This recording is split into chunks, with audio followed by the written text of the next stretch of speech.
Hey guys, तो स्वागत करता हूं मैं आपका आज के इस केदारनाथ के फुल ट्रैवल डिटेल ब्लॉग में। केदारनाथ जो कि सबका ड्रीम प्लेस होता है, वहां हमने विज़िट किया था। जैसा कि पिछले ब्लॉग्स में मैंने आपको बताया था कि अब जो नेक्स्ट डेस्टिनेशन है हमारा वो केदारनाथ है, 4 धाम यात्रा के अंतर्गत। अगर आपने मेरा पुराना ब्लॉग चेकआउट नहीं किया है तो उसे मेरे चैनल पर ज़रूर चेक करें। उसमें मैंने पूरी डिटेल से आपको बताया है कि आपको कहाँ कहाँ जाना है, क्या क्या करना है, कैसे स्टे करना है। तो वो ब्लॉग्स आप ज़रूर देख लें ताकि आपको सहायता मिले 4 धाम यात्रा में। तो रात में जब हम वापस घर आए थे, एज पिछले ब्लॉग में मैंने बताया था, तो हमने खाना पीना खा के रेस्ट किया ताकि हम अगले दिन केदारनाथ के लिए निकल पाएँ। और अगले दिन सुबह हम चाय पी के केदारनाथ की ओर निकल चुके थे। हालांकि हमने नाश्ता वगैरह नहीं किया था क्योंकि हमने प्लान किया था कि हम रास्ते में ही कहीं नाश्ता वगैरह कर लेंगे, क्योंकि उतना सुबह हम नाश्ता वगैरह नहीं करते हैं।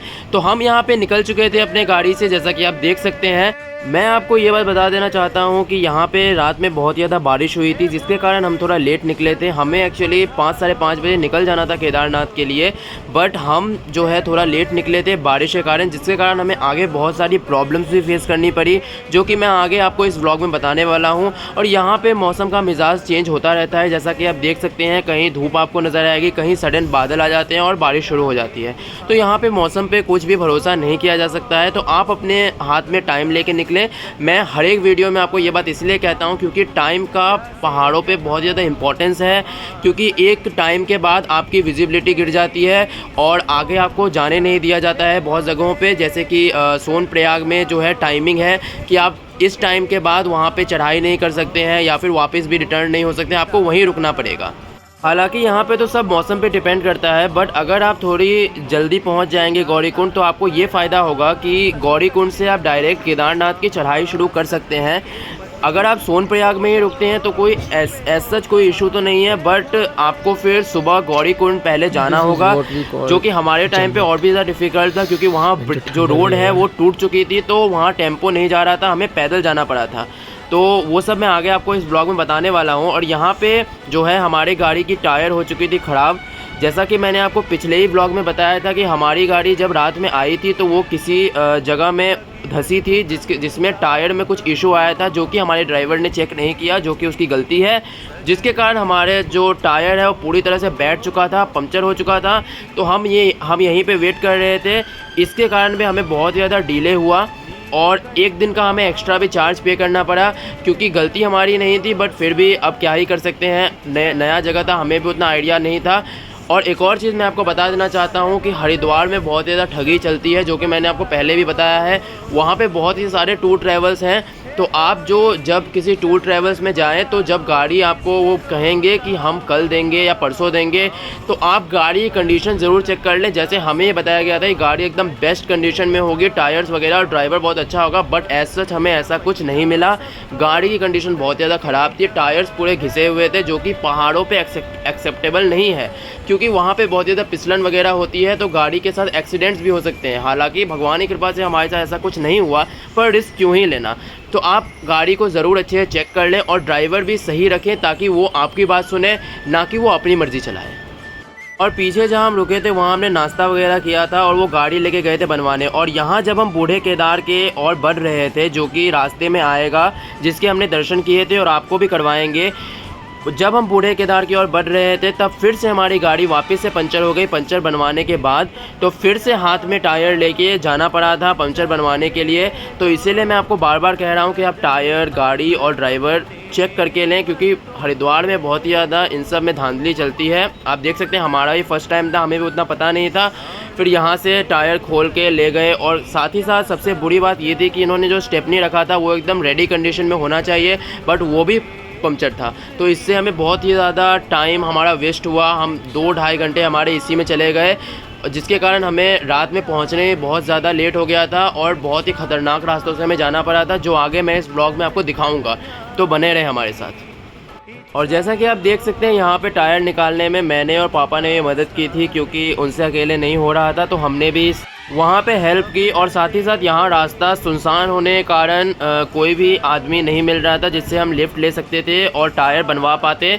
और जो 1-2 आदमी आ भी रहे थे वो लिफ्ट देने के लिए तैयार नहीं थे। और यहाँ पे हम गाड़ी जाने के लिए या तो आपको 5 किलोमीटर आगे जाना पड़ता टायर बनवाने के लिए या 5 किलोमीटर नीचे, बट कोई भी यहाँ पे लिफ्ट देने के लिए तैयार नहीं था और ना ही कोई हेल्प करने के लिए तैयार था। जैसा कि मैंने सुना था कि पहाड़ में लोग हेल्प करते हैं, बट यहाँ पे ऐसा कुछ मुझे एज सच नहीं दिखाई दिया। खैर वो सब तो बात की बातें हैं। तो यहाँ पे वापस से टायर ठीक होने के बाद हम निकल चुके थे बूढ़ा केदार के लिए, जैसा कि मैंने आपको बताया। और यहाँ हम बूढ़ा केदार पहुँच चुके थे, जिसे कि 5वां धाम भी कहा जाता है 4 धाम के बाद।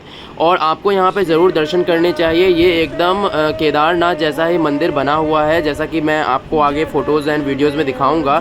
और यहाँ पे आपको जाना है और अगर आपका मन करे तो आप दर्शन कर सकते हैं। जैसा कि अगर आप गाड़ी से जा रहे हैं तो आप गाड़ी वाले को कह सकते हैं कि मुझे बूढ़ा केदार दर्शन करना है। वैसे हालांकि वो आपसे पूछेंगे भी, तो आप अगर आपको देखने का इच्छा है तो आप जाके देख सकते हैं। मैं आपको एक और बार बता देना चाहता हूँ कि बूढ़ा केदार में चढ़ाई वगैरह नहीं है, आपको जस्ट 1 किलोमीटर चलना होगा, वो भी नॉर्मल है। तो आप अगर चाहें तो आप ज़रूर दर्शन करें। बहुत ही अच्छा और बहुत ही भव्य मंदिर है, खाली रहता है और आपको बहुत ही ज़्यादा शांति का अनुभव होगा। और बूढ़ा केदार के दर्शन के बाद हम निकल चुके थे आगे। जैसा कि आपको पता ही है कि हमें जाना है केदारनाथ, तो हम केदारनाथ के रास्ते बढ़ चुके थे। हमारा टारगेट था कि हमें गौरीकुंड पहुंच जाना है, पर जैसा कि मैंने आपको बताया कि ये टायर के चक्कर में हमारा बहुत ज़्यादा टाइम वेस्ट हो चुका था, जिसके कारण हम गौरीकुंड तो नहीं पहुंच पाए, पर हम सोनप्रयाग पहुंच चुके थे। रात हालांकि काफ़ी ज़्यादा हो गई थी, पर फिर भी हम वहां पे पहुंच गए। हमने वहां पे होटल वगैरह ढूंढ लिया एंड वहां पे हमने रात में स्टे किया और अगले दिन सुबह हम केदारनाथ के लिए निकले थे। आप ये अद्भुत नज़ारे देख सकते हैं जो कि मैंने कैप्चर की है। जैसे कि लग रहा है कि दीप जगमगा रहे हैं, वहाँ पे एक्चुअली घर है तो उसमें लाइट जल रहे हैं पहाड़ों पे, तो ऐसा लग रहा है कि बहुत ही ज़्यादा अच्छा नज़ारा वहाँ पे नज़र आ रहा है। और ये जो है ये चुन्नी बैंड है। मैं आपको ये बार बता देना चाहता हूँ कि हमारी किस्मत बहुत ज़्यादा ख़राब थी इस विषय में, क्योंकि जो ब्रिज था जहाँ से शॉर्टकट डायरेक्ट सोनप्रयाग के लिए है, वो ब्रिज किसी कारण क्षतिग्रस्त हो गया था, जिसके कारण उस ब्रिज से हेवी व्हीकल्स या फिर किसी भी टाइप के व्हीकल्स को पास नहीं होने दिया जा रहा था उस रात। इसीलिए हमें चुन्नी बैंड होते हुए जाना पड़ा था, जो कि बहुत ही ख़तरनाक है, बहुत ही ज़्यादा ख़तरनाक रास्ता है। अंधेरा रहता है, कीचड़ रहता है, पतला रास्ता है, जैसा कि आप अभी देखेंगे आगे मैंने पूरा रिकॉर्ड किया है। और बहुत ही ज़्यादा ख़तरनाक और डरावना रास्ता था। और सबसे बड़ी बात ये थी कि हमें रात बहुत ज़्यादा हो गई थी, जिसके कारण और भी ज़्यादा जान का खतरा वहाँ पे था। बट फिर भी हम सुरक्षित तरह से पहुंच गए थे, बट रास्ता बहुत ही ज़्यादा डेंजरस था। और चुन्नी बैंड जो है वो एक लॉन्ग रूट रास्ता है और उसका नाम चुन्नी बैंड इसीलिए रखा गया क्योंकि वो एकदम बैंड की तरह घूमा हुआ है, तो इसीलिए उसका नाम चुन्नी बैंड है। और जब हम वापस केदारनाथ से आ रहे थे तब वो पुल जो है वो रिपेयर हो गया था, तो आते वक्त हम उस पुल ही से आए थे, बट जाते वक्त हमें चुन्नी बैंड होते हुए जाना पड़ा था। काफ़ी जगहों पर चुन्नी बैंड में हमारी गाड़ी फंस गई थी, क्योंकि वहाँ पे कीचड़ बहुत ही ज़्यादा है, तो वहाँ पे बहुत ही सावधानी से गाड़ी चलाना पड़ा था। और जो है मतलब हमें बहुत ज़्यादा डर लग रहा था एक्चुअली, क्योंकि हमारा पहला एक्सपीरियंस था। और वो बहुत ही ज़्यादा भूस्खलन क्षेत्र है, मतलब वहाँ पे लैंडस्लाइड बहुत ही ज़्यादा होते हैं, इसीलिए रात के टाइम पे तो वहाँ पे ड्राइव करना बिल्कुल भी सेफ़ नहीं है। और आते वक्त भी हम लोग जब केदारनाथ रुके थे तो हमारा टारगेट था कि हम केदारनाथ से थोड़ा आगे आ जाएं, बट हमें वहीं पे स्टे करना पड़ा था रामनगर में, जो कि सोनप्रयाग से थोड़े से आगे है। क्योंकि जो फाटा है वहाँ पे एक जगह है फाटा नाम का, वहाँ पे लैंडस्लाइड हो गया था, बहुत बड़ा पत्थर गिरा था जिसे हटाने का काम चल रहा था। वो सब आगे मैं इस वीडियो में आपको बताने वाला हूँ, तो बहुत ही ज़्यादा दिलचस्प वीडियो होने वाली है, इसीलिए आप बने रहें। और मैं आपको ये भी बता देना चाहता हूँ कि हमारा जो केदारनाथ का रजिस्ट्रेशन था वो 5 तारीख का था, पर केदारनाथ यात्रा जो थी वो पत्थर गिरने के कारण बहुत दिनों पहले से ही बंद थी, जिसके कारण यहाँ पे होटल्स में भी बहुत ज़्यादा भीड़ लगी थी। 1-2 हफ्ते से लोग वहाँ पे स्टे करके रुके हुए थे कि हम जब आए हैं तो दर्शन करके ही जाएंगे, जो कि सभी का पर्सपेक्टिव होता है। और जिस दिन हम वहाँ से उतरे, मतलब हम 5 को चढ़े थे और 6 को हम वहाँ पे रुके थे और 7 को हम रिटर्न उतरे थे। उस दिन भी जैसे ही हम उतरे उसके बाद रास्ता बंद हो गया, पत्थर वहाँ पे गिरा था जिसमें 5 लोगों की डेथ भी हो गई थी, जो कि मध्य प्रदेश से बिलोंग करते थे। तो हमारा किस्मत कहें चाहे जो कहें वो बहुत ही ज़्यादा अच्छा था कि हमें ऐसा सच कुछ हुआ नहीं। जब हम उतर रहे थे उसी टाइम पे पत्थर गिर रहे थे, हम बहुत सावधानी से उतरे। इवेंचुअली मैंने आपको पहले ही बताया था कि जब हम यमुनोत्री से रिटर्न आ रहे थे तब भी हमारी गाड़ी के ऊपर पत्थर गिरा था, बट हमें ऐसा कुछ हुआ नहीं। तो ये सब वहाँ का सिनेरियो है। और रास्ता केदारनाथ की चढ़ाई का बहुत ही ज़्यादा ख़राब है, बहुत ज़्यादा कठिन है, वो भी मैं आगे आपको दिखाऊंगा, तो आप वीडियो में बने रहें। अब हम सोनप्रयाग पहुंचने ही वाले थे, बहुत ज़्यादा क्लोज़ आ गए थे हम। वैसे डरावना रास्ता था बहुत ही ज़्यादा और अभी भी स्टिल बना हुआ है, बट वो जो आप लाइट देख रहे हैं वहीं पे हमें जाना था, वो एकदम सोनप्रयाग था। जैसा कि आप बोर्ड भी देख सकते हैं, सोनप्रयाग हम पहुंच चुके थे। और यहाँ पे ये जो है ये पार्किंग एरिया है, यहाँ पे हमारी गाड़ी रुकी थी अंदर के साइड। अगर आपके पास अपनी प्राइवेट गाड़ी है या आप अपने प्राइवेट गाड़ी से आए हैं तो आपको जहां से गौरीकुंड के लिए गाड़ी मिलती है वहां तक आपको गाड़ी ले जाने दिया जाएगा। मगर अगर आप हरिद्वार से गाड़ी बुक करके आए हैं तो आपको गाड़ी वहीं गराज में, जो कि मैंने आपको दिखाया है, लगानी पड़ेगी। और उससे आगे बैरिकेड लगे हुए हैं, आपको गाड़ी नहीं ले जाने दिया जाएगा। और यहाँ हम सोनप्रयाग पहुँच चुके थे और यहाँ हम होटल हमने ढूंढा था, जो कि काफ़ी ज़्यादा ऊंचाई पे यहाँ पे होटल्स थे। लाइक पहाड़ है तो थोड़ा सा ऊंचाई पे तो रहेगा ही। हमने यहाँ पे 2 कमरे लिए थे, जहाँ पे एक कमरे में 3 बेड लगे हुए थे। जैसा कि मैंने आपको पहले ही बताया था कि हम ज़्यादा लोग थे, हम टोटल 7 लोग थे, तो हमने 2 रूम लिए थे। यहाँ पे गीज़र वगैरह सारी फैसिलिटीज़ अवेलेबल थी, आप रूम भी देख सकते हैं, ठीक ठाक ही था। और मैंने किसी व्लॉग्स में लाइक देखा था कि उन्होंने बताया था कि प्राइजेस बहुत ज़्यादा हाई होते हैं, तो वो भी मैं आपको बता दूं कि प्राइजेस कोई हाई नहीं थे। यहाँ पे उनका खुद का कैंटीन था साइड में, जहाँ पे हमने खाना खाया। खाना भी बहुत ही ज़्यादा अच्छा था, बहुत ही ज़्यादा टेस्टी था। एंड उस खाने का प्राइस भी नॉर्मल था, पानी वगैरह सब कुछ यहाँ नॉर्मल था, कोई भी ज़्यादा हाई रेट नहीं था जो लोग ज़्यादा अफवाह फैलाते हैं। और अगले दिन हम निकल चुके थे अपने केदारनाथ के ट्रैक पे, तो सभी लोग रेडी हो चुके थे। हमने यहाँ पे नहाया नहीं था क्योंकि हमने प्लान किया था कि हम गौरीकुंड में स्नान करेंगे, जो कि गर्म कुंड है। तो हम इसी प्लान के साथ आगे बढ़ रहे थे। हम लोग सितंबर के टाइम पे गए थे, तो ये भी कोई ऑफ सीज़न तो है नहीं, बट फिर भी हमें होटल, जैसा कि मैंने आपको बताया, 2 रूम्स का हमें 900 रुपीज़ लगा था और होटल भी बहुत ज़्यादा सही था। और सामने जो आप ये खड़ी वाली रास्ता देख रहे हैं, ये खड़ी चढ़ाई रास्ता थी, जो कि शॉर्टकट था, जिसके में हम अगर चढ़ते तो हम 2 सेकंड में ऊपर वाले पहाड़ पे पहुंच जाते, जो कि एक शॉर्टकट था। बट एज़ मैंने आपको पहले ही बताया है कि मेरी नानी के पैर में प्रॉब्लम था, जिसके कारण हम यहाँ से घूम के गए थे। अब यहाँ का भी रास्ता देख सकते हैं, पूरा ढहा हुआ है। और ये वो रास्ता है जहाँ से घोड़े पिट्ठू से सामान लेके जाया जाता था। यहाँ से जनरली आदमी कोई नहीं जा रहा था, क्योंकि एक्चुअली सभी लोग वो चढ़ाई वाले रास्ते से ही जा रहे थे। बट हमें प्रॉब्लम था, इसलिए हम घूम के आए, तो हमें और एक्स्ट्रा 1-1.5 किलोमीटर चलना पड़ा। उसके बाद हम यहाँ पहुँचे और ये सबसे ज़्यादा खतरनाक रास्ता था। यहाँ से हमें जल्दी जल्दी बोल रहे थे हटने के लिए, क्योंकि यहाँ पे पत्थर गिर रहे थे। और यहाँ हम पहुँच चुके थे स्टैंड पे, जहाँ से हमें अब आगे निकलना था गौरीकुंड के लिए। और यहाँ हम गौरीकुंड पहुँच गए थे। गाड़ी का जो मैंने रास्ता है वो नहीं लिया है, क्योंकि गाड़ी में जो है हम बहुत ज़्यादा कंजेस्टेड वे में बैठे हुए थे, तो वहाँ पे कोई भी पॉसिबिलिटी नहीं थी कि मैं वहाँ कुछ रिकॉर्ड कर पाऊँ। तो ये जो है यही वो सीन है, यही वो जगह है जहाँ से हम गाड़ी में एक्चुअली चढ़े थे और ये यहाँ पे हम उतर गए थे।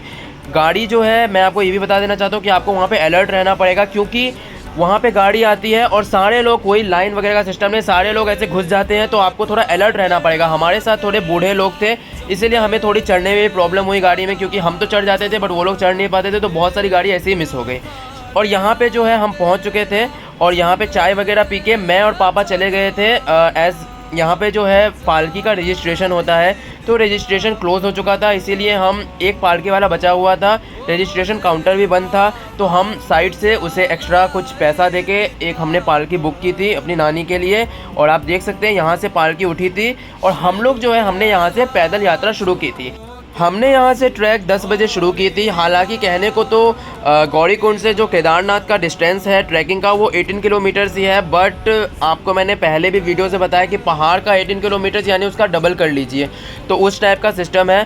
तो हम यहाँ से हमने शुरू कर दिया था और हमें गौरीकुंड पहुँचते एक बैड न्यूज़ मिली थी कि जो गौरीकुंड है वो अब धंस चुका है। तो आप भी अगर इन फ्यूचर आएँगे और आप प्लान करेंगे कि हम गौरीकुंड में मतलब नहाएं या स्नान करें, तो वो पॉसिबल नहीं है। एक पाइप लगा दिया गया है, जो गौरीकुंड था वो धंस गया है एक पत्थर गिरने के कारण।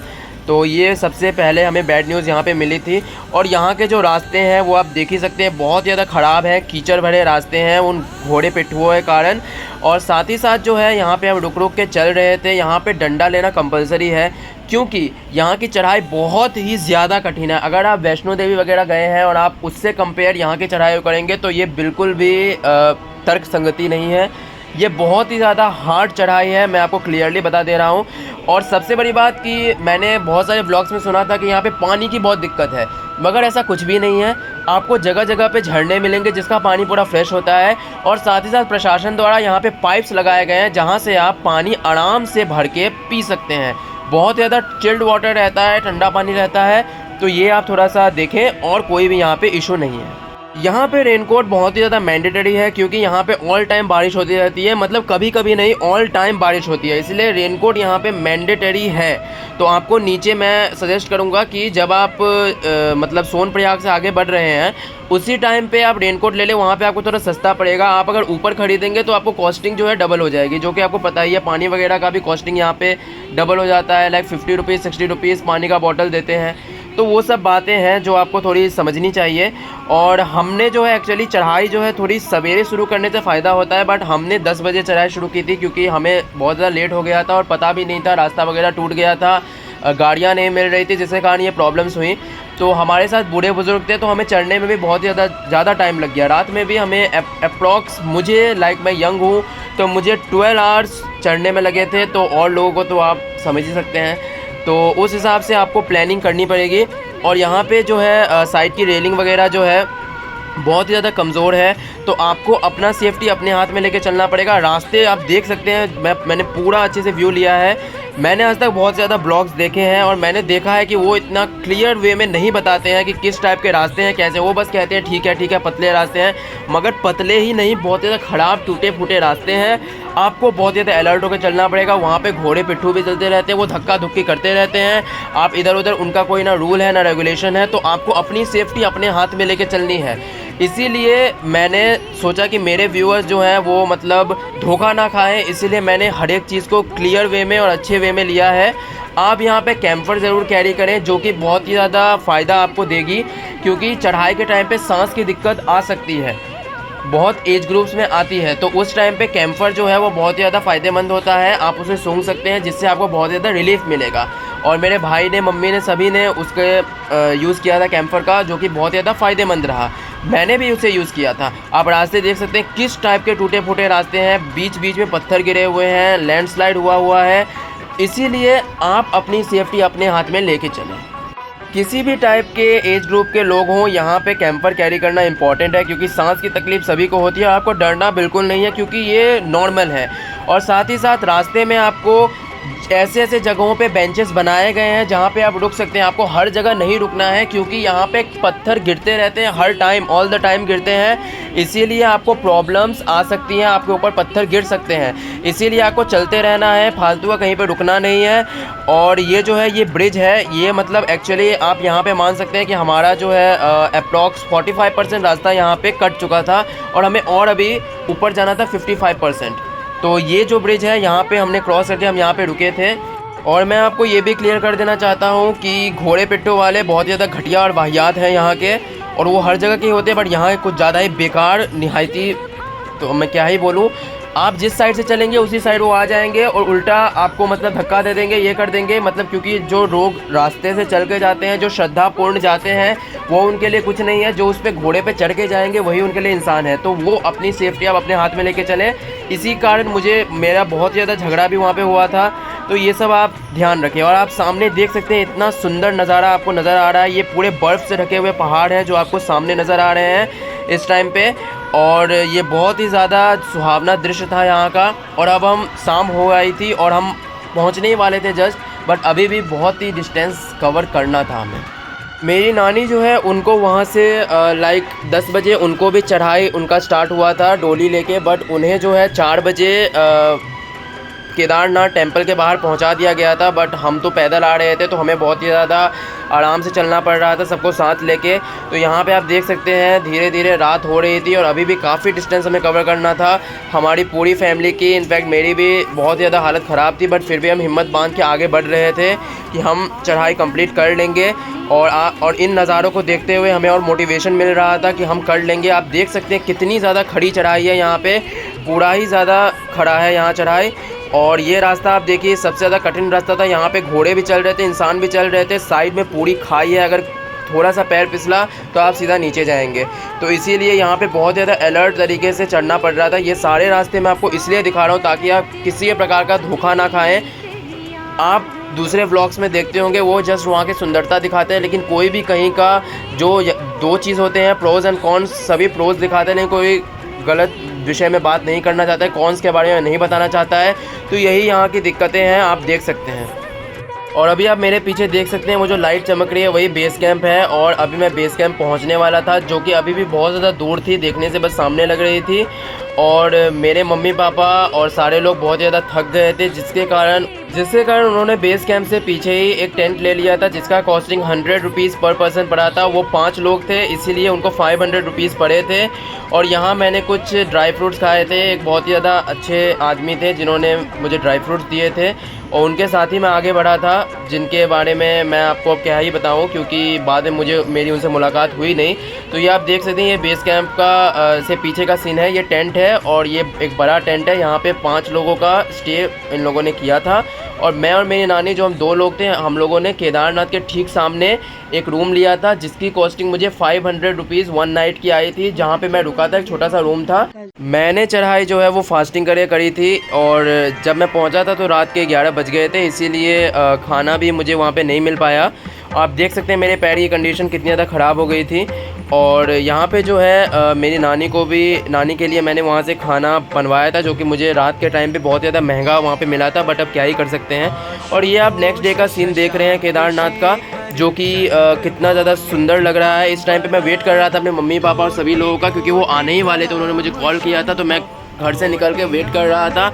और यहाँ पे आप देख सकते हैं कि यहाँ पे यात्रा निकाली गई है भगवान की। एक्चुअली बेस कैंप का मतलब मैंने समझा था कि वहाँ पे कोई मिलिट्री कैंप टाइप होगा, बट एक्चुअली वहाँ पे क्या है कि टेंट वगैरह है, और टेंट्स में आप वहाँ पे 100 रुपीज़ पर पर्सन दे के रुक सकते हैं। तो वही सिनेरियो है वहाँ का। और ये आप देख सकते हैं यहाँ का नज़ारा कितना ज़्यादा सुंदर था, कितना ज़्यादा भव्य। और ये प्रांगण है, और ये सामने हमारे केदारनाथ जी। और ये जो नेक्स्ट डे जब हमारे मम्मी पापा और सभी लोग आ गए थे, तब हमने होटल लिया था, जो कि एकदम प्रांगण के सामने ही था। और आप देख सकते हैं कि वहाँ से कितना अच्छा नज़ारा नज़र आ रहा था। ये हमारा होटल था। यहाँ पे टोटल 7 बेड्स थे, लेकिन यहाँ पे मतलब बेड्स बड़े बड़े थे, जिसमें आराम से 10 आदमी आ सकते थे। और यहाँ मतलब बहुत ज़्यादा अच्छा था यहाँ का जो एम्बियंस था, और साथ ही साथ होटल भी बहुत ज़्यादा सही था। यहाँ पे हमने फ्रेश वगैरह हम हो लिए, उसके बाद हम आगे बढ़े थे दर्शन के लिए, क्योंकि हमें दर्शन करना था। और आप देख सकते हैं यहाँ पे गीज़र वगैरह सब कुछ लगा हुआ था। हमें इसकी कॉस्टिंग 4000 आई थी। और जो ये रूम था, इससे डायरेक्ट हमारा जो है बैल्कनी से हमने मंदिर के दर्शन किए, क्योंकि ये जस्ट प्रांगण पे ही था, और जो एकदम नया बना हुआ होटल था, इसीलिए यहाँ का जो है बहुत ही ज़्यादा एम्बियंस वगैरह बहुत ज़्यादा सही था। और ये आप देख सकते हैं जो मैंने फ़ोटोज़ वगैरह क्लिक की थी, ये एकदम स्वर्ग था, जो कि सभी का एक्चुअली किसी का नहीं, सभी का ही ड्रीम प्लेस होता है। और हम यहाँ पे आए थे, भगवान की कृपा से सही सलामत पहुँचे, अच्छे से हमने दर्शन किए, कोई भी हमें समस्या नहीं आई। और बाबा की कृपा से हम आराम से आ भी गए, नीचे भी चले गए, बिना किसी समस्या के, बिना किसी प्रॉब्लम के। दोस्तों, तो ये था मेरा केदारनाथ का व्लॉग। मैं आपको एक और चीज़ बताना चाह रहा हूँ कि अगर आप मतलब पैदल नहीं आने का प्लान कर रहे हैं, तो आप ये कर सकते हैं कि आप जो है चॉपर से आ सकते हैं, जिसका कॉस्टिंग पर पर्सन 3800 ही लगता है। लोग कहते हैं कि ज़्यादा लगता है, बट 3800 लगता है। और जो आप पालकी वगैरह या घोड़ा वगैरह से आएंगे तो उसका कॉस्टिंग आपको ज़्यादा पड़ेगा। तो मैं आपको प्रेफर करूँगा कि अगर आपको आना ही है तो आप चॉपर वगैरह से आ जाएँ, जिससे जो है आपका एक्सपेंस भी बचेगा, और आप 5 से 10 मिनट के अंदर आप पहुंच जाएंगे केदारनाथ, और वहां पे आराम से आप दर्शन कर पाएंगे। तो घोड़े पिट्ठू से ये ज़्यादा अच्छा है, और मतलब ज़्यादा सेफ़ वे है, और एक्सपेंस के लिए भी और साथ ही साथ जान के लिए भी। आप देख सकते हैं यहाँ के नज़ारे, बहुत ही ज़्यादा सुंदर और सुहावना नज़ारा था, बहुत ज़्यादा अच्छा यहाँ का वेदर था। हमने करीब 3 से 4 बार दर्शन किए। एक बार सुबह दर्शन किया, फिर शाम में दर्शन किए। उसके बाद हमने प्रसाद भी वहीं से लिया था। यहाँ पे भंडारा हुआ था, तो हमने भंडारा भी लिया। और ये आप सामने देख सकते हैं, ये हमारा होटल है, और सामने केदारनाथ बाबा का टेम्पल है। और भंडारा वगैरह भी हमने खाया था। रोज़ वहाँ पे भंडारा होता है, आप चाहें तो वहाँ खा सकते हैं। बहुत ही ज़्यादा अच्छा भंडारा किया जाता है, खाने का टेस्ट भी बहुत ज़्यादा अच्छा होता है, और बहुत ही ज़्यादा वहाँ के लोग भी बहुत अच्छे हैं। आप देख सकते हैं, हमने संध्या आरती भी देखी थी। रात में जो आरती वहाँ पे होती है, हम यहाँ पे बैठ के प्रांगण में हमने अच्छे से आरती एंजॉय करी। आप देख सकते हैं कितनी भव्य आरती यहाँ पे हो रही है। उसके बाद हमने नेक्स्ट डे सुबह भी दर्शन किया था, और नेक्स्ट डे हमें आइडिया था, तो हम 5, साढ़े 5, 6 बजे तक यहाँ से उतरने के लिए निकल चुके थे, जिसके कारण हम 1, 1:30 बजे तक आराम से नीचे पहुँच चुके थे पूरी फैमिली। हालांकि मैं तो पहले ही पहुंच गया था, बट मम्मी पापा सभी 1 से 1:30 बजे तक पहुंच गए थे। फिर हम वापस जो है हम आए नीचे, हमने अपने गाड़ी वाले को कॉल किया, वो बैरिकेड के पास आया, हमने सामान लोड किया और हम फिर सोनप्रयाग से थोड़े आगे रामनगर में हमने स्टे करा था, जो कि आपको नेक्स्ट ब्लॉग में जब मैं बद्रीनाथ का बनाऊंगा तो उसमें मैं उसका भी इन्फॉर्मेशन आपको दूंगा। यहाँ पे मैंने जैसे आपको बताया था कि बारिश ऑल टाइम होती है, तो आप देख ही सकते हैं यहाँ पे बहुत ज़्यादा बारिश हो रही थी, इसीलिए हमने जो है इस होटल के कैंटीन से ही खाना मंगवाया था। तो वो आदमी हमें घर पे खाना दे के गया था। आप देख सकते हैं यहाँ पे सभी लोग बैठे हुए हैं, वो खाना लेके आया है और अभी यहाँ पे खाना वो बांट के डिस्ट्रीब्यूट करके जाएगा। तो ये भी यहाँ का बहुत ही ज़्यादा मेरे को अच्छा लगा कि मतलब घर पे आके वो खाना दे के जा रहे हैं, साथ ही साथ डिस्ट्रीब्यूट करके, और क्वांटिटी भी सही थी।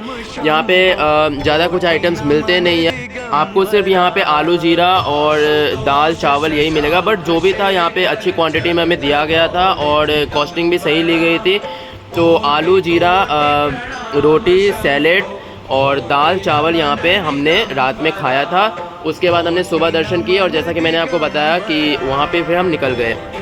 जाते टाइम हमने पालकी यहीं से बुक करी थी, जिसका कोई मतलब सरकारी रेट नहीं लिया गया था, हमसे थोड़ा ज़्यादा ही रेट लिया गया था, क्योंकि जो है आपको एक टाइम पे वहाँ से चढ़ने के लिए जो है सरकारी रेट है, मगर उतरने के लिए कोई भी सरकारी रेट नहीं है, वहाँ से टिकट भी कटता नहीं है, तो आपको खुद ही कटवाना पड़ेगा।